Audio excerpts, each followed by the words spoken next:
My wife cheated on me with her boss, stole $250, $0 from our joint account to fund their affair, and now she's claiming I'm the one abusing her so she can keep everything, including our house worth $600, $0, while I just found out she's already transferred all the equity to a secret offshore account. Hello everyone. Dear listeners, please share your thoughts in the comments section below. And don't forget to like, share, and subscribe. Now let's begin the video. Using a throwaway for obvious reasons with certain specifics modified to preserve anonymity. I never thought I'd be the guy to catch his wife cheating, especially not in such a brutal, in-your-face way. It all started with little things, missed calls, her phone suddenly password protected, late nights she claimed were work emergencies.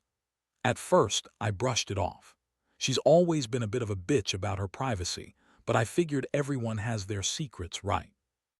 Still, I felt a gnawing suspicion that something was off.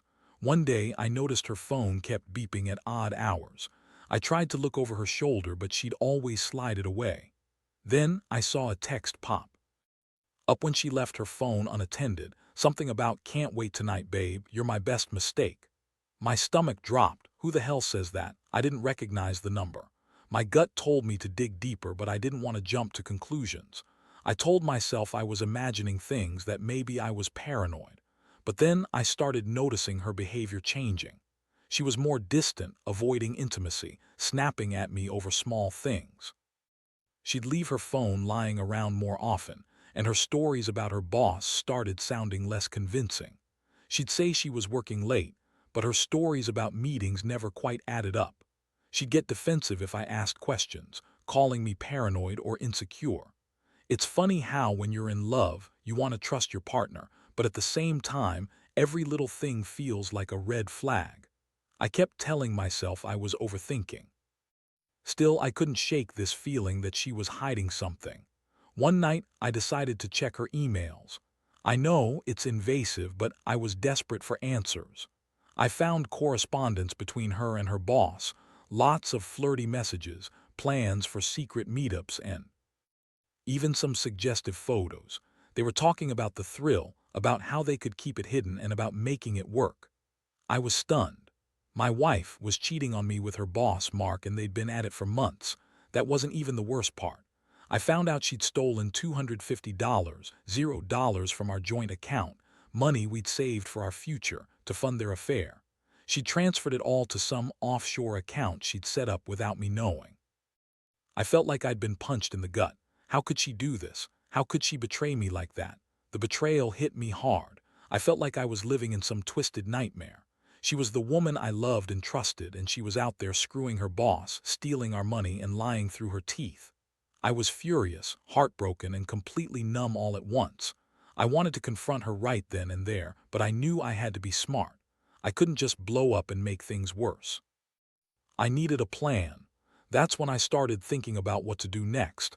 I knew she'd deny everything. Call me paranoid or abusive if I accused her outright. She's always been good at twisting things around, making herself the victim. But I also knew I couldn't let her get away with it. Not just the affair, but the theft, the deception. She was planning to keep everything, our house, our savings, everything, while I was left with nothing. I had to act fast. I decided to hire a private investigator, someone who could follow her, get concrete proof, and help me understand just how deep this rabbit hole went. I also started looking into what legal steps I could take to protect what was mine. My mind was racing. How could she do this? How could she lie so convincingly? I kept asking myself if I'd missed the signs, if I was blind to who she really was. But deep down, I knew. I'd been betrayed in the worst way possible, and I wasn't going down without a fight. The days that followed were a blur. I kept replaying everything in my head, her sneaky texts, the late-night disappearances, the way she'd brush off my concerns with that bitchy smirk. I couldn't sleep. Every time I closed my eyes, I saw her. With Mark, the betrayal etched into my mind like a scar that wouldn't heal. I felt stupid for trusting her, for believing she was the woman I married. The more I thought about it, the angrier I got. I knew I couldn't confront her directly without solid proof. That's when I decided to hire the private investigator. I needed to see her in action, catch her red-handed if possible. I found someone through a recommendation, a guy named Tom who had a reputation for being discreet and effective. I gave him the details, told him to follow her, watch her movements, and find out exactly what she was up to. I also told him to look into that offshore account she transferred the money to. A few days later, Tom called me with some shocking news. He'd been watching her, and she was meeting Mark regularly, sometimes at a hotel, sometimes at a private apartment. The guy was clearly smitten, and my wife was all over him like a teenager with her first crush. But what really floored me was the financial part. Tom uncovered that she'd transferred nearly all of our savings, 250, into a secret offshore account in the Bahamas. The account was under a shell company, impossible for me to trace without legal help. I felt sick. All those years we built our life, saved for our future, and she just took it all. And for what? A guy she barely knew. It made me wonder how many other lies she'd told, what else she'd hidden from me. I stared at the evidence on my phone, feeling the weight of betrayal crush my chest. I couldn't believe she'd gone this far, screwing her boss, stealing our money, and now lying about everything like she was the victim. I decided to confront her, not right away, but soon. I wanted her to know I had proof. I needed her to see that I wasn't some fool. I set up a meeting at a neutral place, told her I had something important to discuss. When she arrived, I laid everything out, the texts, the bank statements, the offshore account details. Her face twisted into a mask of anger and disbelief. She tried to deny it, of course, claiming the emails were fake, that I was paranoid, that she was the victim. She's always been good at lying, but I wasn't buying it anymore. When I pressed her about the affair, she got defensive, throwing a tantrum about how I was abusive and controlling. She called me jealous and insecure, saying I was trying to ruin her life. But I knew better. I knew the truth. She was caught red-handed, and she was just trying to save herself. I felt a mixture of rage and heartbreak. How could she do this to us? How could she betray everything we built? The confrontation didn't go the way she expected. I was calm but firm. I told her I'd be taking legal action, that I'd contact the bank, and that I was going to get a lawyer involved. She yelled, accused me of trying to ruin her, and claimed I was the one abusing her because I was controlling her every move. She insisted she was the victim, that I was the one who'd been abusive all along. That lie made my blood boil. I knew I had to prepare for the fallout. She was already spinning her web of lies, trying to turn friends and family against me. I didn't care. I had enough evidence to prove her guilt, and I was ready to fight for what was mine. The house, the savings, everything. I also decided to hire a divorce lawyer, someone who specialized in financial crimes and manipulative spouses. I wanted to make sure I could get the house back, or at least a fair settlement. The emotional toll was overwhelming. I felt betrayed, humiliated, and angry, so angry I could barely breathe sometimes. How could she be so cold, so calculating? I kept asking myself if I was blind, if I'd missed the signs. But deep down, I knew I hadn't. I'd just been too trusting, too in love to see what was really happening. Now I was paying the price, but I refused to let her ruin me completely. I was determined to fight for my dignity, for my life, even if it meant tearing everything apart. After confronting with the evidence, everything seemed to spiral even faster out of control. She started with the tears, then the accusations, saying I was crazy, paranoid, and abusive. She claimed I was trying to control her because I was jealous of Mark, that I didn't understand her needs, and that I was just trying to ruin her career and reputation. The way she spun it, I was the villain in this story. Honestly, I was just numb. I couldn't believe how fast everything had unraveled, how she'd turned into someone I barely recognized. But I wasn't about to let her manipulate her way out of this. I had the proof, and I was ready to use it. I contacted a lawyer who specialized in financial crimes and infidelity. We started preparing everything: bank statements, offshore account details, the emails, the text exchanges. My lawyer told me that I had a strong case to get the house and at least some of the money back, but the process wouldn't be easy. Was already claiming I was abusive and threatening to take me to court for custody of any potential kids, even though we didn't have any. That's when I realized how far she was willing to go. She was already spinning stories to everyone around us, telling her friends that I was an overbearing, controlling husband who was emotionally abusive. She'd even gone as far as claiming I was hitting her, which was total bullshit, but she knew how to twist things to her advantage.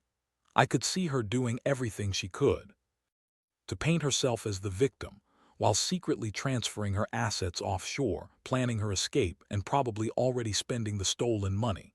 Meanwhile, I was trying to keep my head together. I started documenting everything, every interaction, every lie, every suspicious move she made. I kept a detailed journal because I knew she'd try to spin her version of events. I also started gathering evidence from her phone, her emails, and her bank account. I wanted to be ready for whatever she threw at me next. I also reached out to friends and family, people I trusted, to get advice and support. Most of them were shocked, some furious. Nobody saw this coming from, especially not her own family, who always thought she was the perfect wife. One evening, I came home to find her packing a bag. She told me she was leaving because I was abusive and controlling, and that she deserved to be happy. She said she was going to stay with her sister, that I'd never understand her, that she needed space. I looked at her, trying to stay calm, but inside I was boiling. I knew she was running, trying to hide even more of her lies. I told her she wasn't going anywhere until we sorted this out legally. She sneered, called me a monster, and stormed out. I watched her drive off, feeling a mix of anger and despair. That night I couldn't sleep. I kept thinking about everything, her lies, the money stolen, her betrayal. I felt like I'd been punched in the gut so many times I wasn't sure I'd ever recover, but I also knew I had to stay strong. I wasn't going to let her destroy everything we'd built. My next move was to freeze the offshore account, which I did through my lawyer.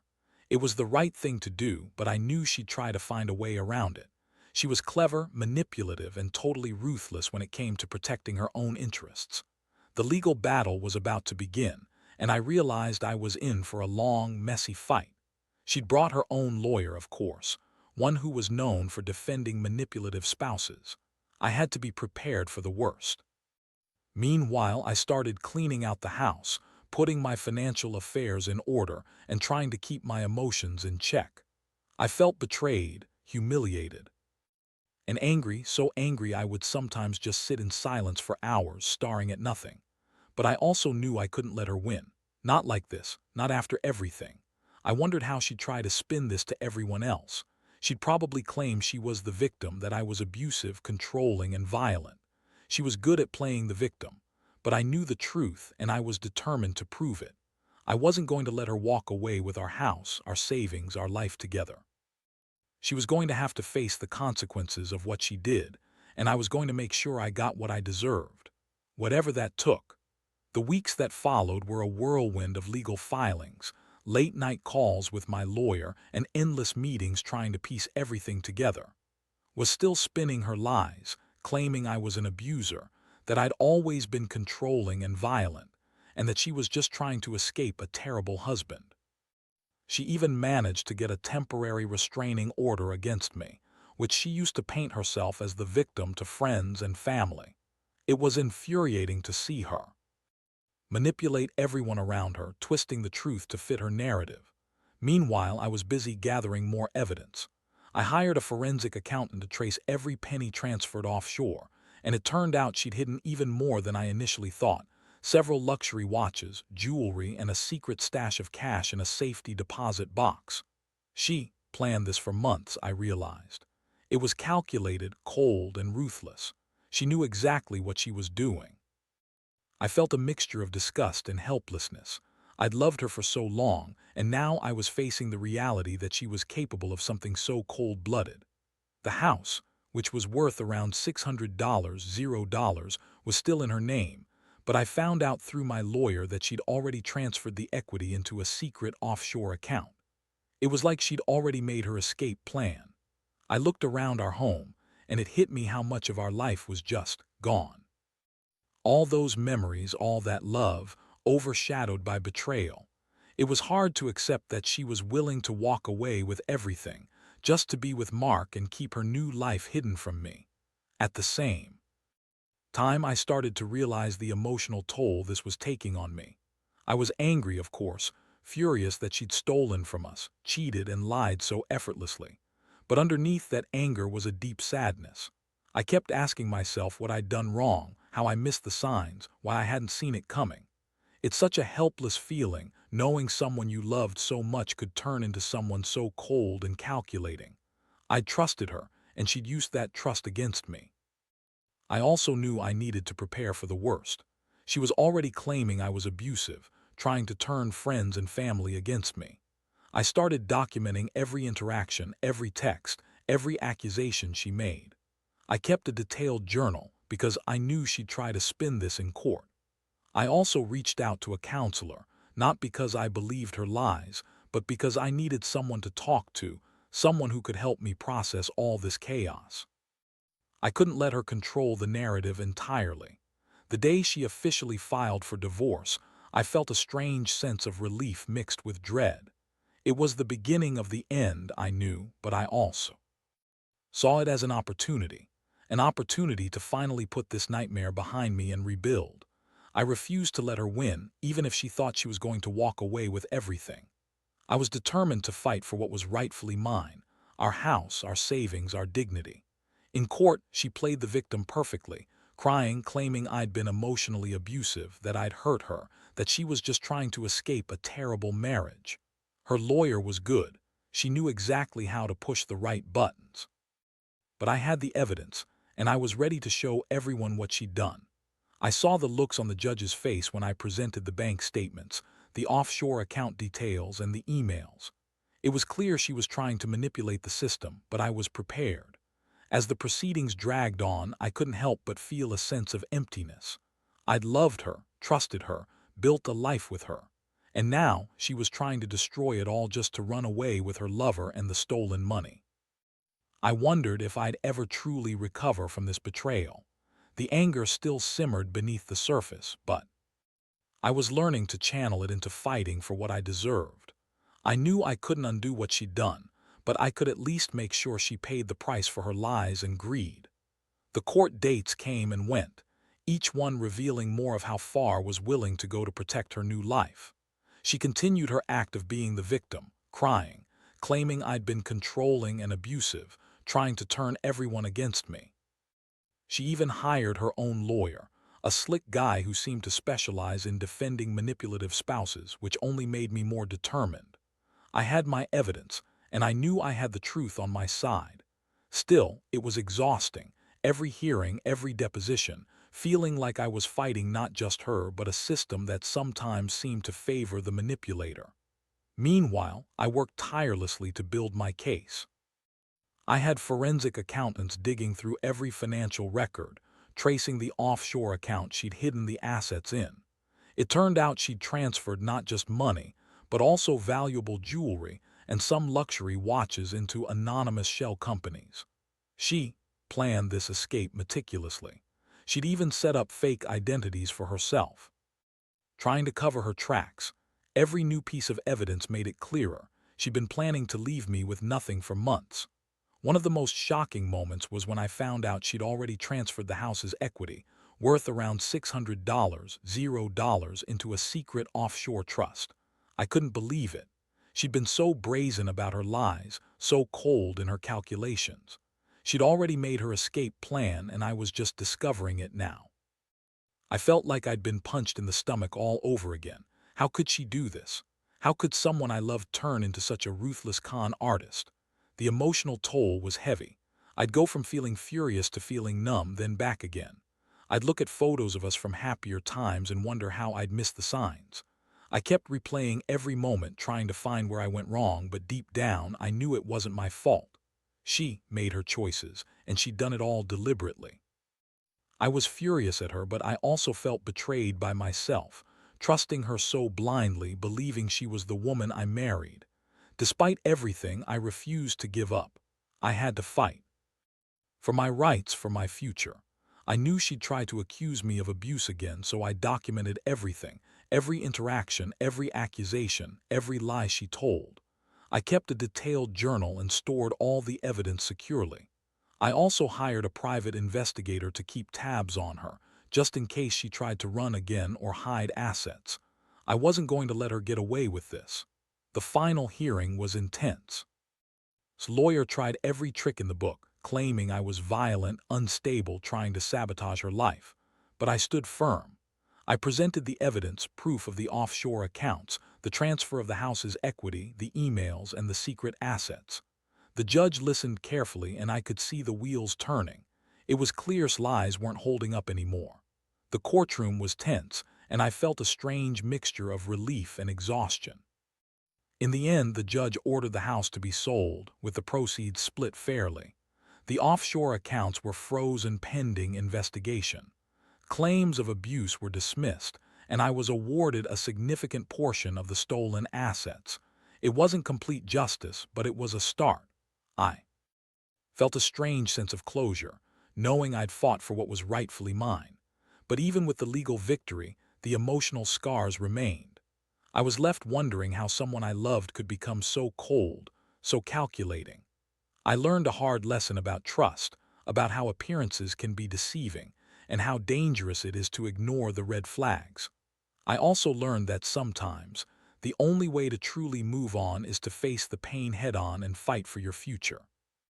I'm still healing, still trying to rebuild my life, but I know now, no matter how deep the betrayal, I'll survive. And I'll come out stronger on the other side. Now that everything's finally settled, well, as much as it can be, I find myself sitting here, reflecting on what's happened. Honestly, I never thought I'd be the guy who gets by his wife's betrayal, especially not in such a brutal, calculated way. It's like waking up one day and realizing the person you trusted most in the world had been living a double life, secretly planning her escape while I was clueless and trying to hold everything together. The pain of that realization is something I do think I'll ever fully shake. Looking back, I see how she was always a bit bitchy, always quick to dismiss my concerns, quick to accuse me of overreacting when I sensed something was wrong. She'd lie, deny, spin stories, anything to keep her secrets hidden. I was maybe to believe she'd never do something so cold and manipulative, but I was also blind to how far she'd go. The affair, the theft, the offshore accounts, she planned all of it for months. I think she saw me as an obstacle, not as the partner I thought she was. And honestly, that realization hurts more than anything. The financial betrayal was the worst part. The house, the savings, the jewelry, she took it all, using lies and deception to cover her tracks. She transferred everything offshore, trying to disappear while I was left cleaning up the mess. I learned that trust is fragile, and when it's broken, it's almost impossible to piece everything back together. But I also learned that I'm stronger than I thought. I fought for everything I could, legal battles, gathering evidence, standing my ground. And in the end, I got some measure of justice.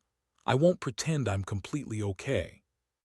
I still have moments where I feel angry, betrayed, and lost. But I also know I'll recover. I have to. Because life doesn't stop just because someone else decided to throw it all away. I've started rebuilding, focusing on myself, my career, my future. I've realized that I don't need someone like in my life. I deserve honesty, respect, loyalty, things she never truly gave me. Now I advise anyone reading this, trust your instincts. Don't ignore red flags, no matter how much you love someone. Because sometimes, love isn't enough to keep you safe from betrayal. And when it happens, don't be afraid to fight for what's rightfully yours. It's messy, it's painful, but in the end, it's worth it. You come out on the other side, battered maybe, but stronger and wiser. I don't know what the future holds. Maybe I'll find someone who's worth my trust again, or maybe I'll just focus on being happy with myself. Either way, I know one thing for sure.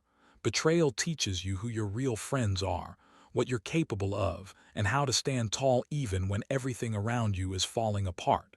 And for that, I'm grateful.